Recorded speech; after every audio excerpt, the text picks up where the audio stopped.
From company Sportvision. We sponsor part of the SABR Analytics Conference, the PitchFX Summit. Before that, let's get started a little bit. There's been a lot of published reports lately about the future of tracking technology and player tracking in MLBAM, and I just want to reiterate that we are still partners with MLBAM, and we foresee that going forward. We continue to invest in player tracking, pitch tracking, and a lot of the other tracking products you'll see later on today.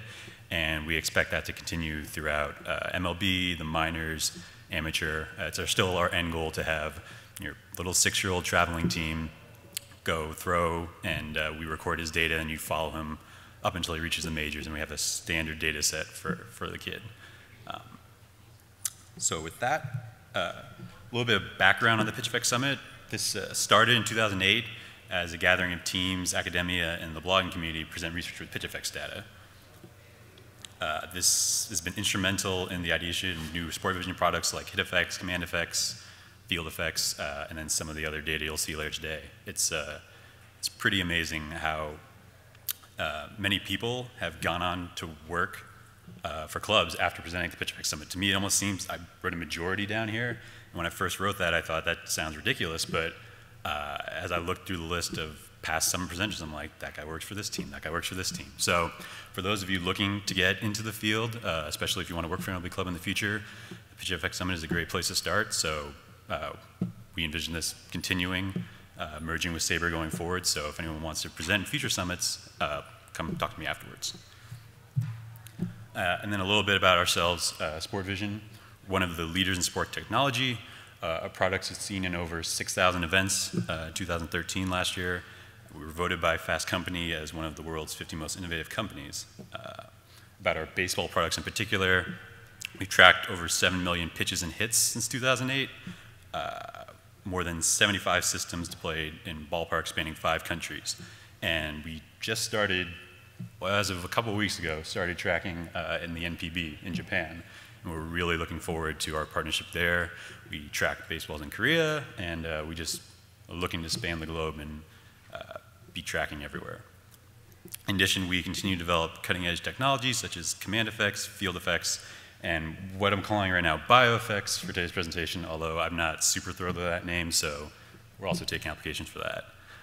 And then a little bit about myself. Like I said, mentioned before, my name is Goldbeck. I'm the manager of data analytics and operations at Sportvision. Been there for about 3 years now. I myself have very poor biomechanics. Do not follow what I do today.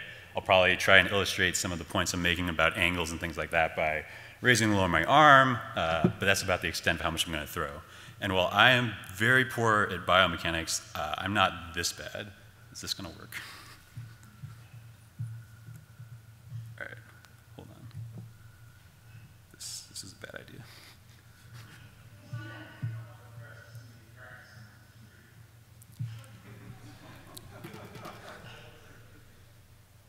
So, again, I'm not a biomechanics expert, but as far as I know, I do throw a little better than Kevin Spacey. He probably acts a little better than me, and if you had some problems to solve, I would probably go to Frank Underwood before I go to myself. But I hope this is no spoilers for those of you who have not seen much House of Cards yet.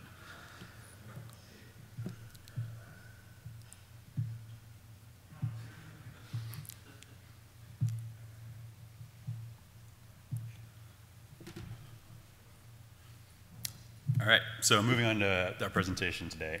Introduction to in-game biomechanics data. So what are biomechanics? Sports biomechanics is a quantitative-based study and analysis of professional athletes and sports activities in general, according to Wikipedia, and I figure that's a pretty good source of knowing what things are. Traditionally, in more simple terms, biomechanics in baseball generally refers to the pitcher's delivery and the parts that go into it, and as well as the batter's swing, but I think it can apply to other parts of the field as well, like runners, fielders, catchers, anyone out there in the baseball field. You can measure their biomechanics. This is a picture I borrowed from the Texas A&M Department of Kinesiology, their biomechanics lab. This is, I think, what most people traditionally think of with biomechanics. It's a kind of a laboratory setting. You can see he's taped up with a lot of sensors. It's very exact measurement. They go in cage and throw. And I think there are advantages and disadvantages to that. Like I said, there's very precise tracking, but sometimes, you know, this guy has a lot of sensors taped to him. Sometimes they put in a bodysuit with a lot of markers on them. I think it can be kind of cumbersome or irritating, I imagine. Like I said, I am not a pitcher, but if I had a bunch of stuff all over me, like I think it'd be a little more difficult to throw as I would in a game. And in addition to that, you're not really seeing the whole game situation. You're generally throwing to a backstop or maybe just a catcher. And if you're swinging, you might be swinging off a tee. You don't really have that batter-pitcher confrontation that you do in a game. In addition, I'm just throwing that out there. It's probably not the same level of heart rate adrenaline. Say the guy's got the bases loaded and bottom of the ninth and tie game. Like I think the pitcher would feel different than if he was throwing a cage. At least that's how I feel.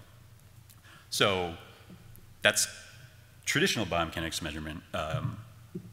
So for today's presentation, this is the data we'll be using. All these points are measured in 3 dimensions in time, so you can tell the points relative to one another, and then relative to the characteristics of the pitch or the hit. So for the pitcher, we are looking at the location and time of the plant foot, the shoulder release, elbow release, and the hand release of the throwing arm. And then for the batter, we have the hands at the point of contact, or where the bat is in the same, I guess, Y plane. You would call it the depth plane if you swung and missed. Similarly, you have the tip of the bat in that same plane, so you can kind of just get an idea of where the bat is when the batter makes contact or misses the ball, and then the back and front foot. So this data right now is still kind of in the prototyping stage. We first wanted to prove out that this is something we could collect, and I think as you'll see in the presentation, it looks like we are going down the right path, and we think we know what we're doing. But we're still figuring out exactly, what additional data to capture, how often we need to sample the data, and especially with regards to how we're doing it, since this is all still in development, it's really highly preparatory right now. I'd love to go into it more in the future, but as of right now, I can't go into too much detail of like how we're collecting this data, but like I said, I think during the presentation, it kind of looks like we're down the right path. So for testing for this data, we were capturing data in September 2013, Major League Baseball at Oakland Stadium, and then in October in the Arizona Fall League in Mesa. So the sample of the data set, we do have a lot of pitchers, about 100 plus pitchers in this data set, and a handful of batters. At first, we've been focusing more on the pitching aspect first, since I thought that was maybe the easier part, and then move on more to the batter part. Although in the future, we imagine the system being able to collect data on both the batter and the pitcher equally, and then also, as I said, possibly other players in the field as well. So the first point I wanted to cover, and in general this presentation, like I said, the sample data set is kind of small, so I don't think I'm going to be unearthing anything revolutionary today. Like I'm not going to solve the proper arm slot to throw so your pitchers don't get injured or anything like that. This is more along the lines of, here's some of the data we collected. I think here are some of the interesting points and some of the trends we see, pairing it up with other FX data. What are the type of things we can figure out going forward? It's kind of an open question to say, this is kind of where we see things going forward. So the first point of measurement, like I mentioned, we collected is the plant foot. So one of the things I thought was interesting was the plant foot is just how far do pitchers stride? Basically how far they step from their plant foot from the back of the rubber. So in this case, we took the average of all the pitchers and just made a distribution here. In our sample, the stride length seems to range between 5 and 7 feet. So it's about a 2-foot gap between the longest and the shortest striders. The mean kind of right in the middle. See, it's fairly normal distribution, although it kind of skews maybe a bit to the right. You can see a little hump there. Just kind of speculating, like, could it be that more pitchers are taller in our data set than we normally distribute, possibly select sample for taller pitchers? So that could be a reason we see that. So the next thing I wanted to do was I paired the stride length data with the player data we collect, just the listed height and weight of all the players. And we can see like how tall a player is, or at least how tall we say a player is. And it's possible, I think, going forward with this system, you may be able to measure certain players so we know actually how tall they might really be. Maybe, at least in the NBA, I know you exaggerate your height by a couple inches. It could be the same case here. But we can see there's not much of a correlation between pitcher height and stride length. It looks like some pitchers are shorter and they step farther out, and some pitchers are longer. And I guess this is probably just a product of how the pitcher has grown up and delivered his pitches years over years over years. So I don't know if it's necessarily you coach someone to step longer at this point, but I think it's kind of interesting data. And as a side note, up here, I don't think I have this laser pointer. Well, in the upper right corner, you can see Alex Meyer is very tall, and he kind of stands out from the rest of the group. He strides very far. And then something else I thought with plant foot is interesting is the consistency. You could use it to measure consistency for a given player. So for this player A, we captured a couple starts of his. So we have over a couple hundred pitches of data on him, and we can just show. So this is his plant foot in I guess you call it the depth location. So the starts, you imagine you're seeing this from the sky view. So you're looking at the player down from like a top-down view. So you know where he plants, how far his stride is on average, and then also in the X direction, like how often does he hit his spot, I guess you'd say.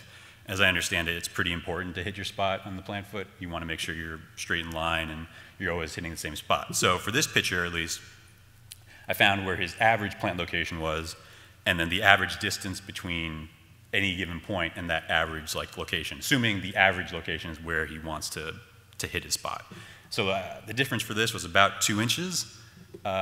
Again, since we don't have a ton of data yet, I don't really know. It's like, is this a good number? Is this a bad number? To me, at least, it sounds pretty small to be able to plant your foot in the same spot every single time to within 2 inches. But maybe you need to be more exact. I know players are very repetitious, and this is possibly, maybe this isn't good enough. But I think with more data, we can start to figure out how consistent is a player over time. So that's the kind of the plant foot. Next thing I wanted to measure was the shoulder release. So this is clicking on, or this is finding the player's shoulder when he releases the ball. So one thing I thought would be interesting is you can measure, if you have the shoulder and you have the elbow and other parts of the body, you can start to measure an angle. So kind of want to know, since speculative over years, interesting how to know pitchers' arm slots. So they throw a 3/4, sidearm. There's a lot of talk about different pitchers throwing different styles. So I just want to kind of see in general what the distribution looks like to different arm slots. So in this case, part demonstration time, this is 0 degrees, so like your side armors. If you're throwing straight overhead, which I don't think anyone does, this is 90 degrees and 45 in the middle. So from what we see here, the mean is about 30 degrees. This is, from what I've been reading, this is pretty much the 3/4 arm slot, which is probably the most common one in baseball. It suggests maybe that it'd be 45 degrees. The name kind of suggests 3/4 in between, but I think in reality it's more a product of your shoulder tilt is how you calculate arm slot. So the 30 degrees is about the 3/4 slot. And then, like I said, you notice on the end, down by the 0, there's a little hump in the distribution. Those are the side armors in our group. I imagine if you had a larger data set, that hump would probably still be there. Where we captured data, there are probably more side armors there than maybe in some other parks, but I think you'd still see a little grouping there at the bottom.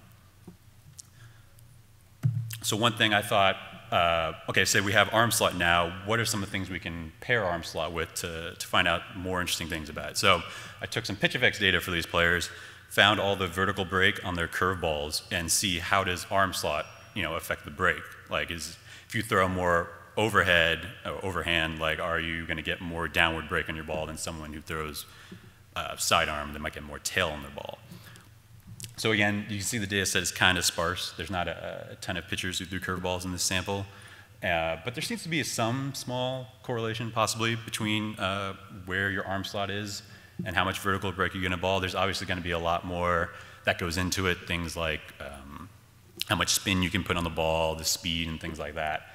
But I think there's probably something here. Like I said, with more data, I think we could really drill down and figure out, how, for example, if you want to explain, okay, this pitcher, his curveball breaks 12 inches vertically. How much of that is just because he throws here and not here, and how much of it is just the spin deflection? I think, especially with this data going forward, you kind of just drill down further.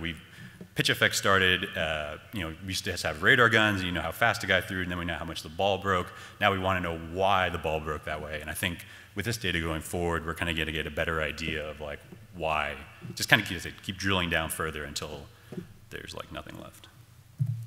The next data point I was going to look at is the pitching elbow at release.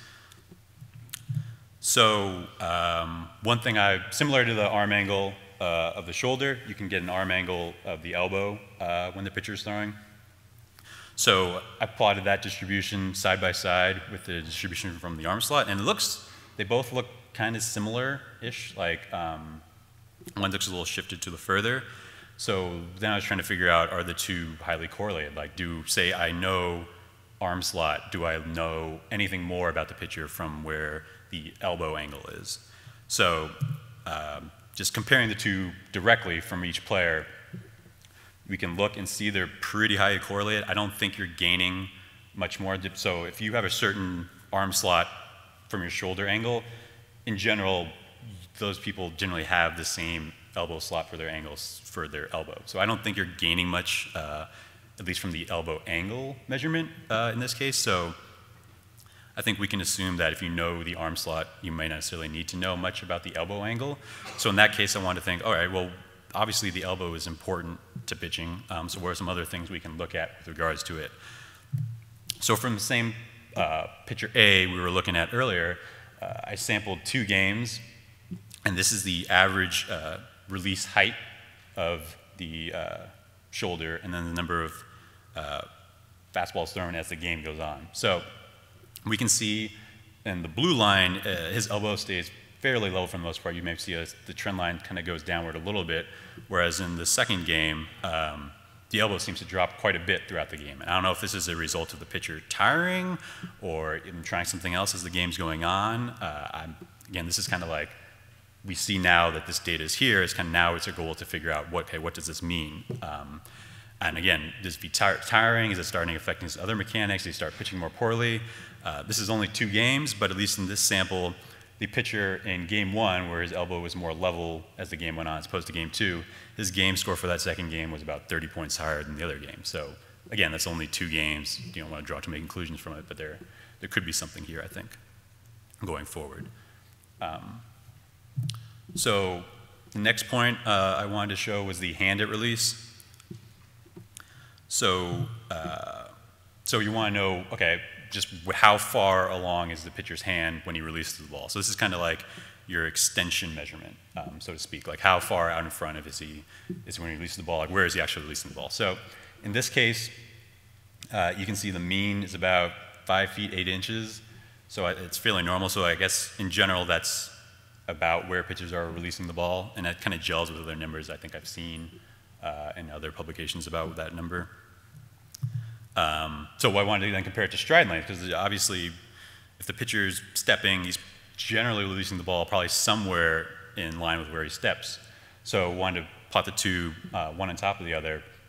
And you can see that in general, the release point seems to be a little bit behind how far they step, at least in this sample, which I think kind of, again, I am not a pitcher, so when I was standing there like a couple days ago and doing this, and I was like, all right, if I step and throw, like, kind of look, and it's like, that looks about right. But that's not very scientific.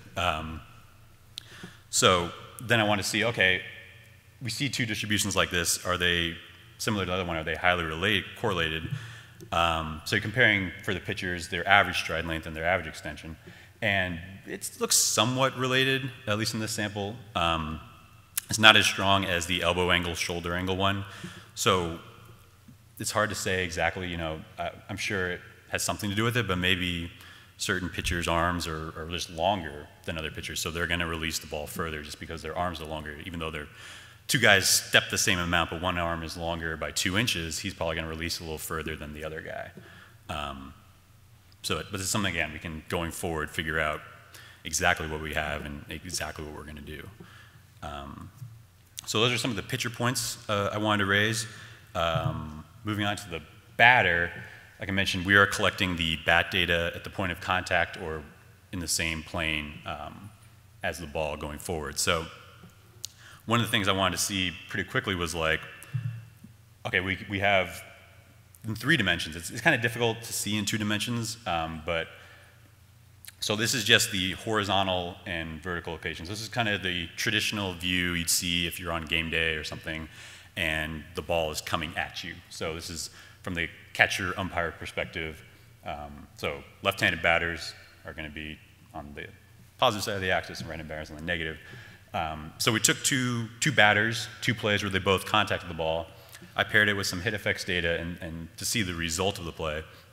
And so what we have graphed here is the arrow is pointing towards the tip of the bat, and then you imagine it's a bat. It's a pretty bad bat, but you can see where he contacted the ball along the bat, because again, we're getting the ball at the point of contact, so the Y dimension is the same, but the X and Z is different. So you can see where along the bat did he actually make contact with the ball. So, for example, on the left here, this 70-mile-per-hour ground out, we can see the batter kind of hit it fairly high up in the bat. I wouldn't say that's anywhere near the sweet spot, and kind of seemed to get on top of it a bit, it appears. So I think that kind of results in the ground out we see, whereas in the next at bat, the batter hits it right, I'd say that's kind of right where you'd expect the sweet spot to be, kind of right on top of the ball, and he laced it for a 90-mile-per-hour line drive double. So I think, like I said, going forward, we can figure out, okay, where along the bat did he make contact, and how does that result affect how hard the ball was hit, what direction it was hit, whether he was early or late. So similarly to this, we can know where he made contact along the bat, or maybe he didn't make contact along the bat, and we want to know why didn't he make contact when we swung at this pitch. So we took a couple more pitches, similarly measured the bat, and so this one's a little hard to explain. So this is now like, say you're in the dugout, and you're looking straight at the side view of the batter. So it's kind of like the length of home plate, and then, like I said, like you're standing over here. This is perfect. So yeah, you guys are in the dugout. I'm like this. I'm swinging. So now you're looking at the bat like this way. So the first example here, this player was throwing a curveball, swung and missed, and you can see he kind of swung over it. Like I think he was probably expecting a fastball, or he thought it was something else, and he swung over it and missed it. Whereas in the second case, we have the player late on a fastball. Like the fastball just blew by him. He just swung either too late or just wasn't in a spot he expected, and he couldn't make contact with it. So I think by comparing the location of the ball and the bat in the same plane, we can start to figure out why a batter swung and missed at a given pitch. Right now we know that, okay, say he has a swinging strike rate, he misses 20% of the time he swings. Is that because he's constantly being tricked by the type of pitch he's seeing? And that's something we probably think we can maybe teach the guy, or is it just because the ball is not ending up where he expected, and that one's, I think, a little more harder to coach. Like I said, we're kind of just drilling down further to see why things happen the way they do, and I think this data will help elucidate a lot of that. So going forward, where we see the future of this tracking, kind of the next steps for this type of project, looking at tracking the same point along multiple times of the pitch hit. Like I said, for now, we were only calculating certain things at release or when the player lands, things like that. We want to get more, say we follow the elbow when he comes set, the elbow at like as far back as he is, the elbow at release, and then like a follow through or something like that. Other questions we can answer with that is like, how quickly is the pitcher's time to plate? We know when he comes set, we know when he delivers the ball. Like, I think that'd be very useful to know how much of if he takes him 2 seconds to deliver the ball to the plate, we don't assign so much of the blame of a stolen base to the catcher. In reality, the pitcher is just kind of slow. Similarly, if we sample the bat multiple times through a swing, I think we can start getting things like bat path, bat speed possibly to some degree, time in the zone. Since we know where the bat is in 3 dimensions, we'll know how long he's swinging, he's got that bat right.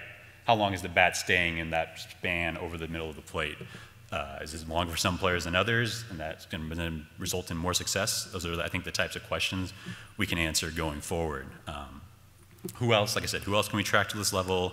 Possibly catchers, base runners, knowing how far a guy got a lead off base, when he's first step, things like that. And then this one I just threw out towards the end, like, could this system lead to literally measuring players? Do pitchers with longer arms enjoy more success? It's possible. Like they probably, like I said, they release the ball closer to the plate probably. If 2 guys of the same height, one guy's got longer arms than the other. Do pitchers with certain forearm characteristics, are they injured more often? I think these are type of things teams may already be doing measurements of some of their own players, but when you start collecting this data on a large sample on like a league-wide basis, and then also, like I said, going down to amateur and minor league level and you start following things from aging curves and career paths, like I think there's really kind of the future of player technology. And then just kind of a brief video clip of, like I said, where we see going forward with camera tracking is much higher frame rate cameras. This one I slowed down quite a bit, so this is sampling it. Also, pay attention to the coach here. Like this was a home run the other day. It was probably, we didn't have pitch effects running at the game, but I'm guessing it was something like a 40-degree launch angle. It was just a straight like moonshot home run. But yeah, this is a very high frame rate camera. This particular one's going at 240 frames a second. I think I'm playing this at only 5 times speed just to, if I played each frame each second, I think we'd be here all day. But I said this is kind of where we see going forward the video capture side of things. And yeah, so thanks to SABR for a great conference, and take some questions.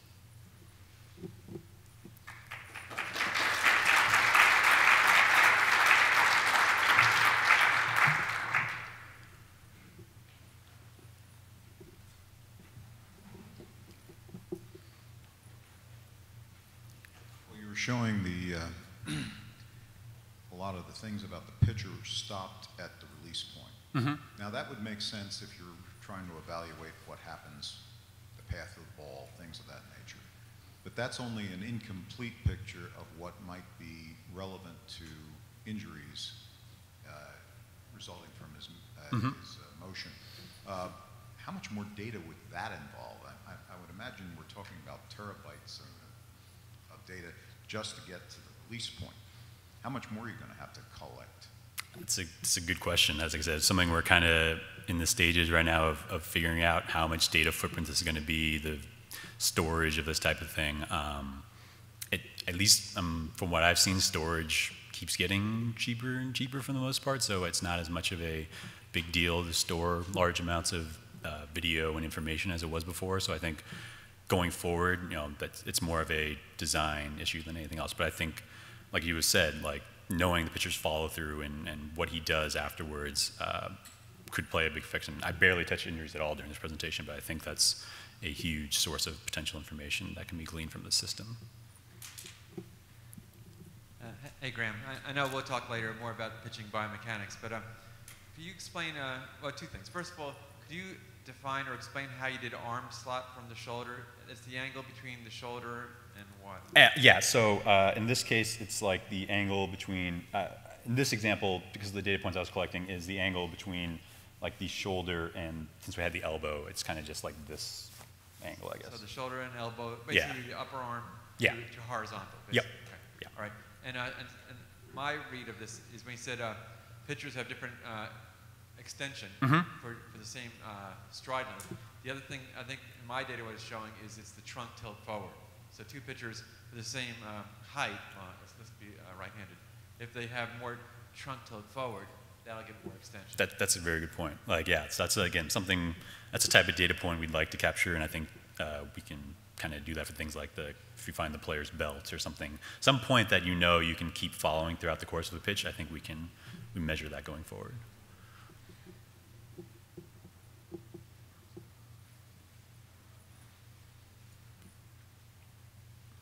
Any ballpark estimate on the timeline? That's kind of under wraps right now. We're still figuring this out going forward. We'd like to get this out as soon as possible, but there's still, it's still being development work. It's something we see in the not too distant future. I guess is the best I can say right now. Are you going to be presenting acceleration of the arm, the shoulder, and the elbow as well? Yeah, I think, like I said, one of the points I want to capture is we want to capture the same point along multiple points of the delivery. For this presentation, just the way it worked, we were only capturing things at release or whatever. But if we had it following the arm, from when the pitcher comes set to when he comes to his backswing to release to follow through, I think you can start generating things like acceleration. Yeah, one of the presentations yesterday, biomechanics, and I brought up the Marshall theories, and I was wondering whether they're kind of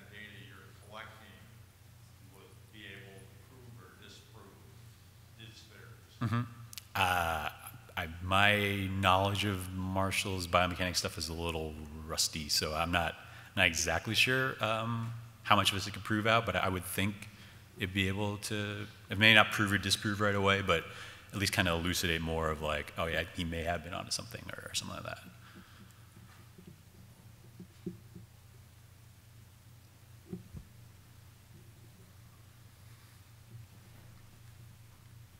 Hi, Mike Belsich, University of Chicago. One of the questions that I heard bandied about recently was that velocity is obviously something that's publicly available and people talk about a lot, but why is it important for reaction time for the hitter? And so when you release the ball, does that have, if you're really far out in front, you can actually pitch slower and have a similar reaction time. And people were talking about it's hard to kind of get data and figure out how that works, and it seems like you can answer questions. What types of questions like that or otherwise do you get from teams saying, these are problems that we can't figure out?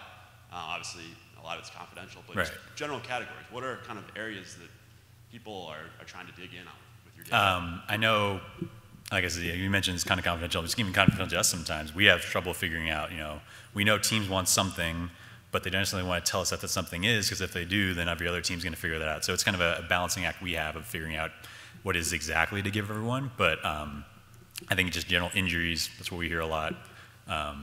I think this stuff can help with that a lot. Just that one in special is easy to understand because when a player's hurt, you're still paying him and he's not on the field and you're just losing all this value. So at least injuries, that's kind of what I can just say right off the bat.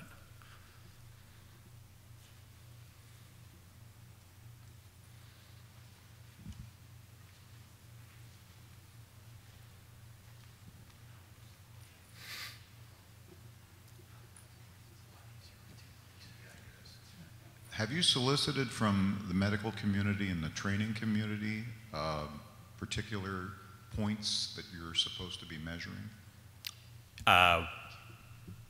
Yeah, since we haven't gone too far down that road yet, I mean, that's something we definitely want to incorporate. Especially, I would think they'd probably be a little more open to some teams and sharing what exactly it is they're looking for, so that'd probably help a lot. So yeah, as of right now, we haven't gone too far down that road yet, but once we start developing more, that's definitely going to be an important part of the community we want to incorporate. You mentioned that you had some data on hitters' feet. Yeah. If you could talk about that a little bit. Yeah, I mean, that's I couldn't put anything together. Like I said, the hitter sample size was fairly small, so I didn't want to, as opposed to the pitcher one, so I didn't want to make too many generalizations about like how wide a batter's stance is or how does he shift in the box depending on the count. Those are some of the type of things I can imagine going forward we'd like to know. But as of right now, like I said, at least the sample size was small enough that I didn't really feel confident doing much with hitters' feet today. You mentioned the traditional biomechanics at the beginning. Have you compared your data alongside traditional biomechanics, and what kind of error are you seeing right now? We haven't gotten a chance to do that yet. Obviously, teams in general are fairly tight-lipped about the measurements they'd have for players. So, but we're thinking of other ways. Other types of people maybe aren't pitching for teams. We could go and compare it to like a lab, like Dr. Fleisig's lab or something, where we could compare the two side by side. But not gotten to that point yet.